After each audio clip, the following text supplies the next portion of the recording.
സ്വാതന്ത്ര്യവും നിയന്ത്രണവും ദൈവത്തെ കാണാനായി എത്തി. അവരുടെ മക്കളായ സമാധാനവും സന്തോഷവും എവിടെയും കാണുന്നില്ല, തിരഞ്ഞിട്ട് കാണുന്നില്ല എന്ന് പറഞ്ഞ് പരാതിയുമായിട്ട് എത്തിയതാണ് ഈ സ്വാതന്ത്ര്യവും നിയന്ത്രണവും.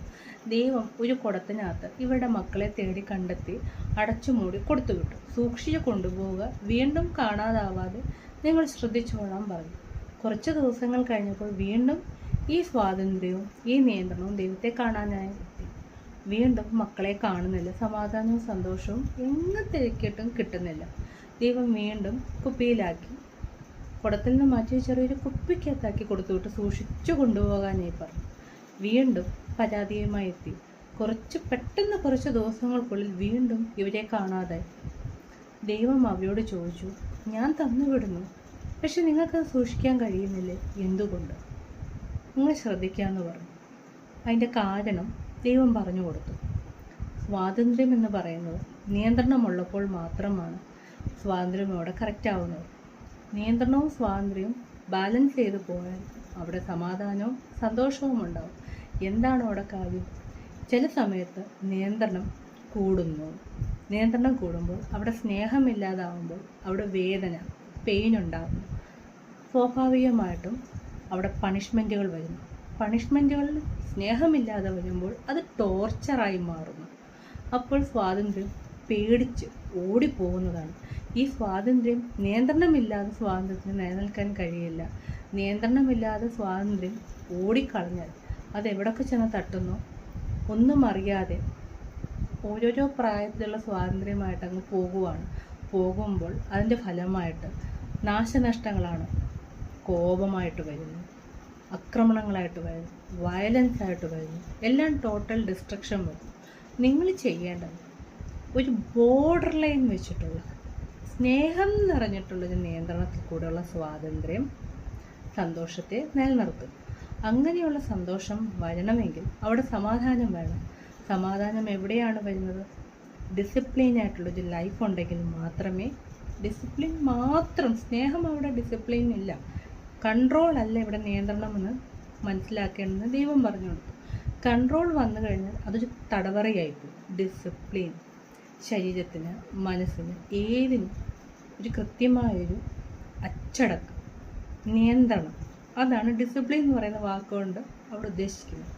ആ നിയന്ത്രണം കറക്റ്റായ രീതിയിൽ പോയാൽ സ്വാതന്ത്ര്യത്തിനോട് സന്തോഷമുണ്ടാകും. സ്വാതന്ത്ര്യത്തിന് സന്തോഷം വരുമ്പോൾ നിയന്ത്രണത്തിന് അവിടെ സമാധാനവും ഉണ്ടാകും. ജനറേഷൻ ഗ്യാപ്പ് വരുന്നതും ബന്ധങ്ങൾക്കിടയിൽ ഉണ്ടാകുന്ന പ്രശ്നങ്ങളുടെയും കാരണം എവിടെയാണ് നമ്മുടെ ബോർഡർ ലൈൻ വരയ്ക്കേണ്ടത്, എവിടം വരെയാണ് നമ്മുടെ സ്വാതന്ത്ര്യം വരേണ്ടത്.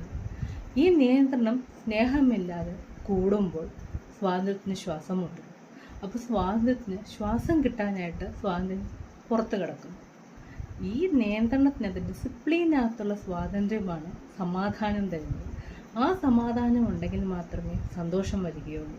അപ്പോൾ സമാധാനപൂർണവും സന്തോഷപൂർണവുമായ ജീവിതത്തിന് എപ്പോഴും കൂട്ടുകാരായിട്ട്, എപ്പോഴും സൗഹാർദ്ദപരമായിട്ട്, ആരോഗ്യപരമായ മാതാപിതാക്കളുടെ നിയന്ത്രണവും ആ നിയന്ത്രണത്തോടുകൂടിയുള്ള സ്വാതന്ത്ര്യവും. മക്കളെ ഇവിടെ സ്വാതന്ത്ര്യമായിട്ടും നിയന്ത്രണത്തെ ഇവിടെ മാതാപിതാക്കളായിട്ടും കാണാം. ഇതിനിടയിൽ സ്നേഹം എപ്പോൾ വർക്ക് ചെയ്യുന്നു, ആ സ്നേഹമുണ്ടെങ്കിൽ ഇത് പണിഷ്മെൻറ്റുകളാണ്. എല്ലാം നമുക്ക് നല്ലതിനാണെന്ന് ചിന്തിക്കും.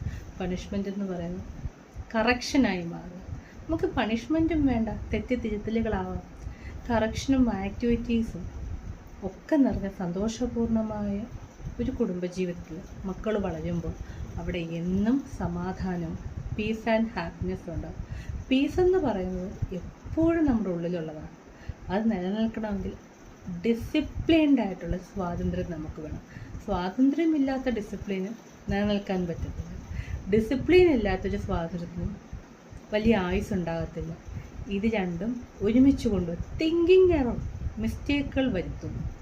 ഈ തിങ്കിങ് എററുകളാണ് ഓവർ തിങ്കിങ് ആയിട്ട് വരുന്നത്. ഈ ഓവർ തിങ്കിങ്ങും തിങ്കിങ് എററും മിസ്റ്റേക്കുകളും വന്നു കഴിയുമ്പോൾ അവരുടെ മക്കളായ സമാധാനവും സന്തോഷവും മൂടിപ്പോകും. പകരം പുറത്തു നിന്നുള്ള ശത്രുരാജ്യങ്ങൾ കടന്നു കയറുന്ന പോലെ അവിടെ ആങ്കർ വരും. ആങ്കർ വന്നു കഴിയുമ്പോൾ അതിൻ്റെ ഫലം എന്താണ്? ദുഃഖം.